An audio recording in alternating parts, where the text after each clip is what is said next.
Abelisaurus.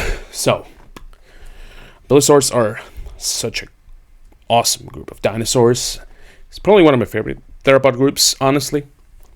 They have some of the weirdest looking things that nature has ever come up with. And we're talking about tall, lanky ones, no arms, long tails, short faces, some with horns, some with one horn, some with two horns, some with no horns. Such a crazy group. I love them. They're so weird. So today I'm starting this channel. I had the idea like a couple of weeks ago where I was with a friend trying to debate whether T-Rex was, overrated. That's a discussion for another day. But today, Abelisaurus. That's going to be our main topic, and we're going to discuss them, and rank them in a tier list, because you know what? Who doesn't like tier lists? They're cool, and, gives me a chance to, talk about one of my passions. Am I a paleontologist? No. Am I going to speak like one? No, not either. But I do know quite a bit, so let's go right into it. Abelisaurus. So we're going to start with the namesake of the group. Abelisaurus is probably one of the most basal members of Abelisauridae, also the namesake of the group. Abelisaurus we only know the skull of, and so, size estimates are not very reliable, but, we do our best. And by we, I mean the paleontologists that actually do the work. So they estimated it at 7 meters, so it's not the biggest Abelisaur, definitely not one of the smallest ones. So it's more middle of the pack in terms of size. Probably hunted small sauropod, more smaller sauropods, and probably juveniles. Because, believe me, sauropods in South America were like huge. So Abelisaurus is, because it's only known from its skull, it's also its most distinct feature from other Abelisaurs, because as we'll see later, Abelisaurs are known for having like really short skulls, short and broad skulls, known as the pug dinosaurs. We'll see later because of that. And Abelisaur is not known for that. It has a pretty long skull, like all things considered. Mistaken as a Carnotaurus, but no. Although it is mentioned that it could have had some relationships with Carnotaurus, but no, it's probably not going to be that. It's just probably a very basal member of Abelisaur, Abelisauridae, and yeah, Abelisaur is not the most exciting one, probably because we don't have like more skeleton of it. So I would say Abelisaurus, I think a good middle of the pack, like a B tier. I say B tier mostly because its skull is very distinct. And it's probably most likely because it's very basal, It's like more towards when Abelisaurs were starting to come out. But I like Abelisaurus. It's pretty cool. Aucasaurus. So we're going to go ahead and stay in South America. Argentina to be exactly, with Aucasaurus. Aucasaurus lived, yes, in Rio Colorado. That is in Argentina. A question, why does Argentina have all the freaking fossils in South America? Because, oh my god. When we say South American, but it's like most dinosaur finds in South America are like Argentina. That's it.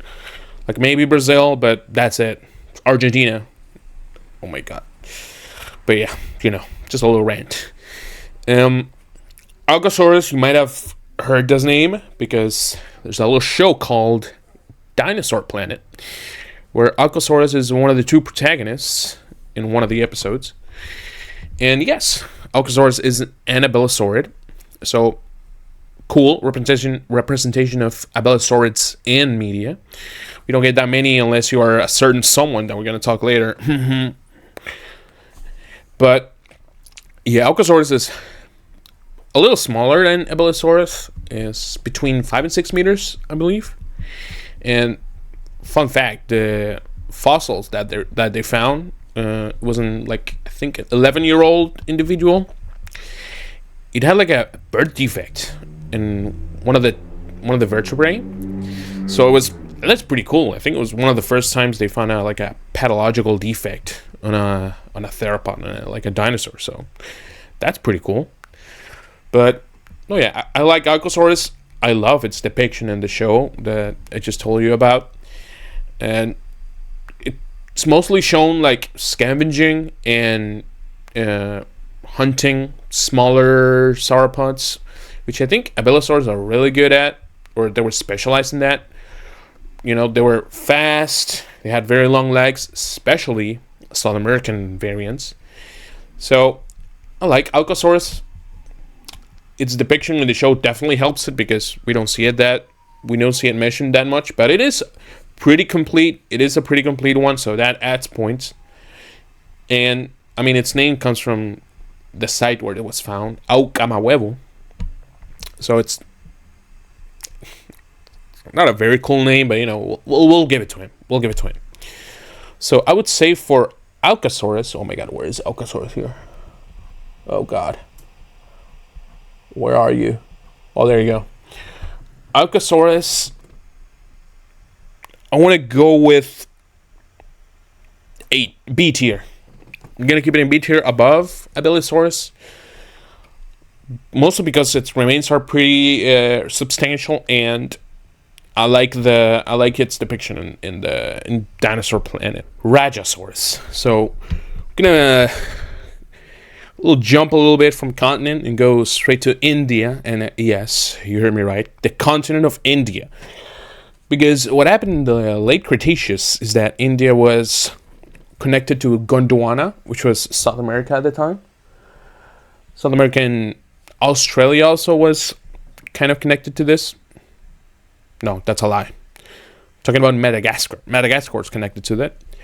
So this shares similarities with some of the fauna that is there. A lot of Titanosaurs and, yes, you guessed it, Abelisaurs. So Rajasaurus is an Indian dinosaur, mostly known as the king lizard. The king lizard, you know, Raja. So Rajasaurus, its most distinct features, I would say, is the little horn. Like, they have a little horn on top of their heads, not like between the eyes, but a little further down the skull. I like Rajasaurus mostly because it was featured in the hit paleo documentary Prehistoric Planet, and a Rajasaurus is there. Although I don't like what it does. It does kill up a bunch of baby sauropods. That is very sad. But Rajasaurus is very cool in that show. I like Rajasaurus. It lived in India, which India was like I say a continent, but it was more like a huge ass island, kind of like what Australia is today.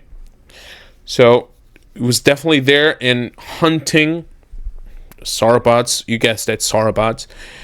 I would most likely say they were like juveniles again, but you know, in India it was also probably Isosaurus.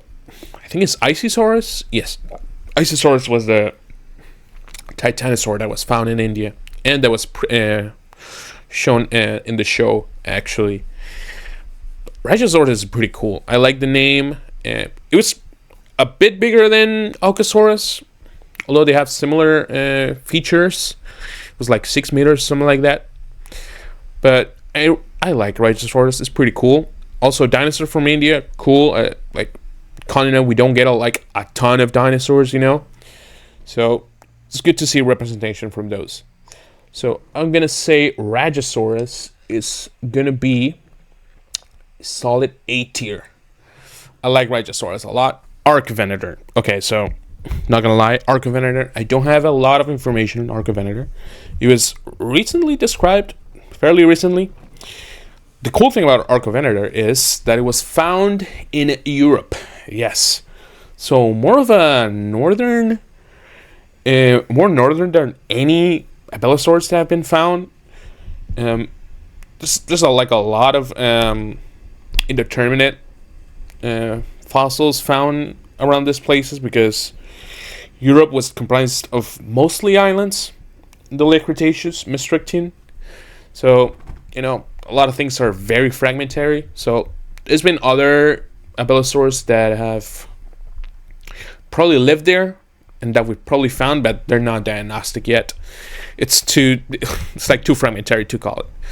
But Arcovenator has some pretty good remains. It was found to be more closely related to, the African Abelisaurs. Most probably more like Majungasaurus kind of look like that. And, very short legs, almost non-existent forelimbs, and short skull, very characteristic of other Abelisaurs, but nothing too crazy. Arcovenator, Arc Hunter, nothing too crazy with the name either. And, it's been relatively recent, but, it doesn't help. I want to say that I'll give it a C tier. I'll give it a C tier because it was found in a place that we haven't really been able to assign Abelisaur remains to. So you get a good C, Arcovenator. You're not so bad. Rugops. So we're moving on. We got Rugops. That's Northern Africa. And again, these are more basal forms for Abelisaurus. This one's more famous, not so much because of the size or anything crazy. It was very small.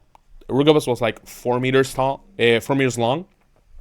It probably look you in the eye, or probably look a little bit up to try to look you straight in the eyes. But I would like to think that we would find a way to not domesticate but use them.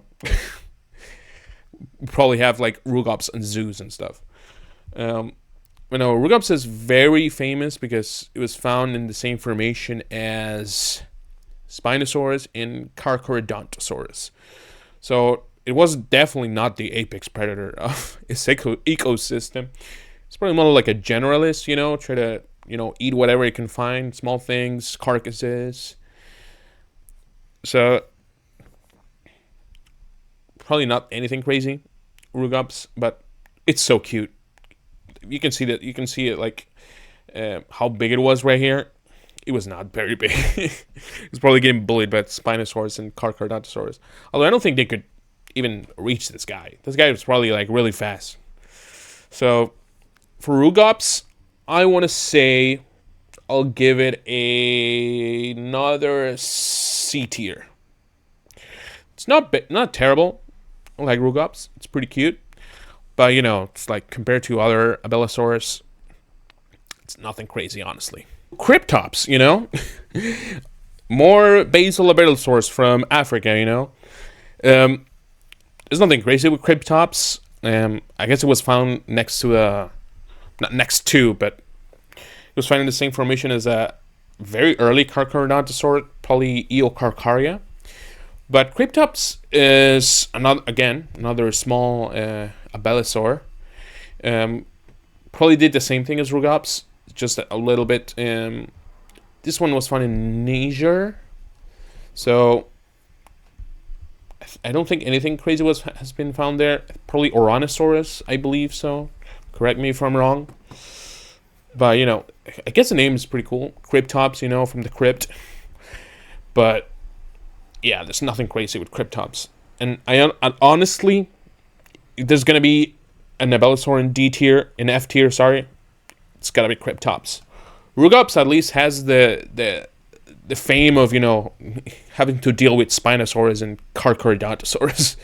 Majungasaurus. Okay, so straight from the bottom to straight to the top, we're going Majungasaurus. Okay, if we're talking about awesome Abelisaurus, is definitely Majungasaurus. This is one of the reasons why completeness of a genus makes absolute difference, because Majungasaurus is nothing crazy. I mean, it's pretty cool, but I'm saying in Abelisaurus in general. But Majungasaurus, really short legs, very long, also known as the walking sausage, because it's literally a walking sausage. It's so long and its legs are so short. I'm gonna show you right here, actually. Really long with short legs, almost non-existent arms, and a face only a mother could love. Very short. It was found with the characteristic horn now of these types of Abelisaurs. So, probably use it for ritualistic displays or something. The cool thing about Majungasaurus, well, there's a lot of cool things. One of the things is that it went from, a Tyrannosaur, because back in the 1800s or early 1900s, everything was a Tyrannosaur or a Megalosaur, But, going through history, it was found to be an Abelisaur. It has a pretty complete remains. We've actually found a lot of Majungasaurus remains, and Majungasaurus with bites from other Majungasaurus. So it's pretty well documented that it was having ritualistic fights, interspecies combat. They were probably biting their faces and everything. But not only that, it's been found to be a cannibalistic dinosaur. And you'll be thinking, oh my god, did they only eat other Majungasaurus? No. If shove comes to push, they'll cannibalize anything. That's just carnivorous animals in general. If the opportunity presents itself, they'll definitely eat their own, That's nothing new with animals or prehistoric animals in general. We have to assume this for every carnivorous animal that we discover. Also, Majungasaurus has been featured in a lot of things, a lot of documentaries, Infamously in Jurassic Fight Club, but we don't talk about that. And most recently in Prehistoric Planet, where it was found trying to catch some what's it called? Simassicus? Yeah, Simassicus. And, Majungasaurus is just so cool. One of the most well-known Abelisaurs, one of the oldest ones, too. And it's from Madagascar. Madagascar, you wouldn't think Madagascar to be like a place where we find a lot of fossils, but it's actually pretty rich in fossils. There's other titanosaurs as well over there, Rapitosaurus, and the hell frog, Belzebufu, is also there. So, we have a pretty well documented, ecosystem for Majungasaurus. So, I really like that of it. Majungasaurus, I'm going to do it. It's going to be an S tier. Majungasaurus rocks, one of the coolest Abelisaurs, but I don't think it's going to be the only S tier today. So, Skorpiovenator. Okay, so if we're talking names only, Skorpiovenator has got to be one of the coolest ones. The Scorpion Hunter, really. But, paleontologists will literally look at their feet and just be like, you know what? That's a good name for a dinosaur. So, Skorpiovenator, it has its name because where it was found, there was, a lot of scorpions on top of the fossil. So, they're like, yeah, this thing probably hunted scorpions. But no, really. Skorpiovenator, we're going back to South America. I don't know what's with Abelisaurs, but they lived with a lot of Carnotaurus, especially in South America, where there's a lot of titanosaurs, sauropods, and a ton of Carnotaurus, really. I was joking about, looking at the dirt and calling it the dirt dinosaur, but, Mapusaurus is actually called the land lizard, so, Mapusaurus, Meraxes, and also the new one discovered right now, Taurovenator, yeah, that one. But yeah, Skorpiovenator, also, it says, I think the specimen was relatively complete, but it was between 4 meters, 5, but estimate says that it was kind of young, so it probably reached 6, a little bit more, 6-7 meters, which is honestly pretty big for a Abelisaur, actually. But other cool thing is that it's been described as having the most teeth of any Abelisaur, so do it what you want. It's pretty dainty. It's not very dainty, but yeah, stout legs, very short skull. The skull is pretty complete as well. And, it's such a cool name, Skorpiovenator. It's probably very recognizable because of the name, not of anything else. But I like Skorpiovenator a lot. Has very good remains. So I'm gonna say A tier. I'd say Skorpiovenator is like a B tier, but the name definitely elevates it a lot. Ekrixinatosaurus. Again, if we're talking about cool names, Ekrixinatosaurus takes the cake. The explosion-born lizard. I mean, how cool do you get with that? How much cooler do you get with that? So apparently, when they unearthed this guy from the ground, and they were dynamiting the place. So they just said they explode this area. Oh shoot, there's a dinosaur in here, and that's how Ekrixinatosaurus was born. Yeah, from an explosion. Ekrixinatosaurus, and that, again, South America, and guess what? Yeah, Argentina. It's a it's a pretty large dinosaur. I mean, 7-8 meters for an Abelisaur is pretty big, I want to say. And they thought it was bigger, but it turns out Carnotaurus is still bigger. We're going to talk about that guy in a second. But no, this guy, pretty big. They mistakenly thought it was bigger because its head was so big. Turns out it has a pretty big head compared to other Abelisaurs. But Kryptonosaurus has like very boxy skull and a lot of rugosities, and it lived with the one and only Giganotosaurus. So it was probably filling a different ecological niche than Giga, but to live with a big ass Carnotaurus, you gotta be cool. Again, it's relatively big for an Abelisaur. I want to say the second, third biggest one that we've found. So that gives it a lot of points. Their name alone gives it a lot of points, So, but is it A tier? Is it A tier? I think. Oh God, I think it is. I think it is A tier. I mean, the name alone is so cool. Ekrixinatosaurus, pretty big. It has pretty huge head, as I was saying. It is also pretty well preserved. Like a lot of the things that we inferred from Abelisaurus are known from Ekrixinatosaurus. It's pretty complete. So that gives a lot of points. So yeah, that's gonna bump it to A tier, honestly. Yeah. Pycnomenosaurus. Okay, so I'm gonna be. Well, actually, I'm not gonna be quick with this one because Pycnomenosaurus has right now the award for being the largest Abelisaur recorded. The fossil actually belongs to an immature individual, and he was like 7 meters long. So it was pretty big as a juvenile. Well, not juvenile, but subadult, I want to say. Subadult.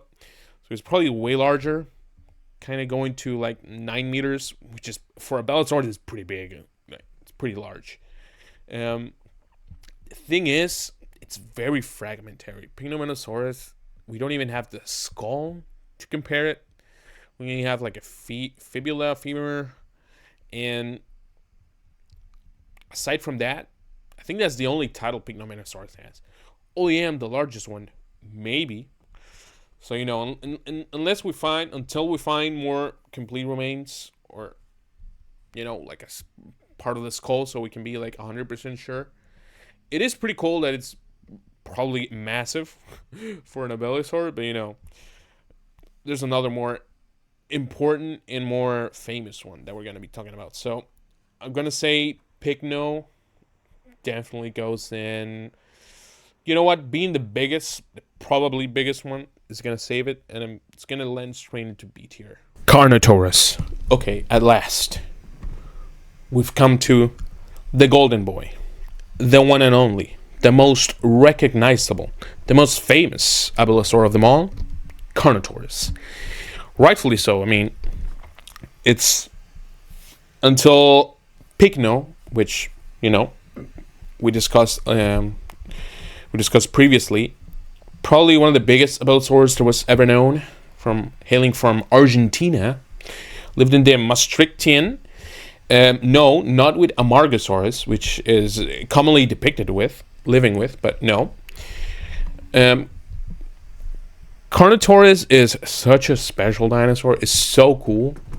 We have a pretty, not very complete skeleton. We're only missing like most of the tail and the lower half of the limbs of its legs. But we can tell it was a pretty long-legged Abelisaur, which is weird for Abelisaurs. Probably like ran really fast, probably in a straight line, because there's some studies that were conducted where it showed the muscles that connect the tail to the legs were like really thick and really strong. So it was probably running like very fast in a straight line though.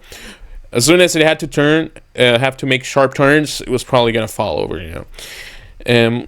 But yeah, the most recognizable feature of Carnotaurus is obviously the two brown horns. Pretty cool, very awesome. Have a figure here to show you. There you go. There you see it, two brown horns. Bro, Abelisaurs would have been so weird to see them like from the front, like looking at you. Probably would have been so freaky. But no, yeah, had those two very distinct horns. Probably not using to ram its prey, you know. It was probably their mouth doing it. But, you know, it was probably using it for interest-specific combat. Also, Carnotaurus, one of its most distinct features as well is it had a relatively small head. Like, compared to how big it is, like, the head is not that big. It's pretty small, I want to say. So, it was probably not predating on, like, big dinosaurs, like Titanosaurs or big, like, Ornithischians. But most probably, like, trying to outrun really small ones in open plains, most likely. Carnotaurus, very famous, has appeared in a lot of documentaries, a lot of movies too. You might recognize him from the hit movie Disney's Dinosaur, you know, where it was a 12 feet kaiju. No, Carnotaurus was not that big, although relatively big. But no, yeah, was also featured in Prehistoric Planet recently. One of my favorite depictions of it, where it showed a little, you know, speculation of what those arms, like really flimsy arms, could do. You know, use it for courtship, maybe courtship some females of the species. You know, trying to use it to dance. You know, show off a little bit. But yeah, Carnotaurus is so cool. I love Carnotaurus. I think it's one of the most famous dinosaurs as well, and probably most people's favorite dinosaur. Not most, but a lot of people's favorite dinosaur. So I'm gonna say Carnotaurus gets a deserved S tier, and that is our tier list. Those are the Abelisaurs, the Abelisaur tier list. Thank you so much for watching. I'm gonna be covering a lot of dinosaur groups, a lot of periods, and yeah, I hope you watch the next video. Subscribe, like, do whatever you want. Just if you want to keep seeing these videos, just let me know down in the comments. Thank you so much, guys.